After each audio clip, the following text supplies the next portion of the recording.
Mais d'abord, c'est une bien triste actualité qui nous emmène sur les routes, sur vos routes. Un chiffre, 34, c'est le nombre de victimes à La Réunion depuis le début de l'année. 2 morts hier dans la seule journée de dimanche. Première victime donc à Saint-André.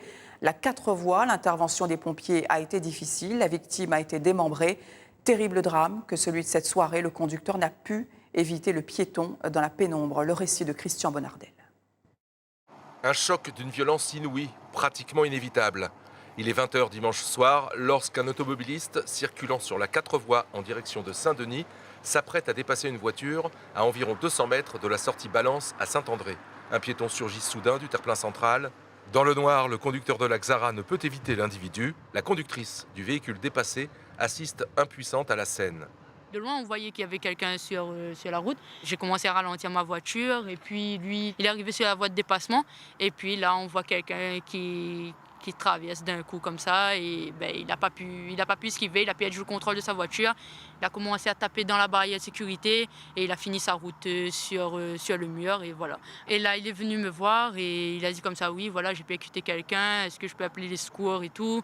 Il fait, ok, est-ce qu'il y a quelqu'un dans la voiture? Et là, il a dit comme ça, oui, le reste du corps. Le piéton décède sur le coup. La violence du choc ne lui laisse aucune chance. Quand on est arrivé, on a retrouvé le conducteur choqué et le piéton était décédé. Il a eu un impact au niveau de la hanche notamment et les 2 membres inférieurs arrachés. Son corps est passé par la pare-brise et est resté logé dans la voiture. Le conducteur de la Xara, très choqué et légèrement blessé au bras, est évacué à l'hôpital. Une alcoolémie est dépistée, les résultats n'étaient pas encore connus hier soir.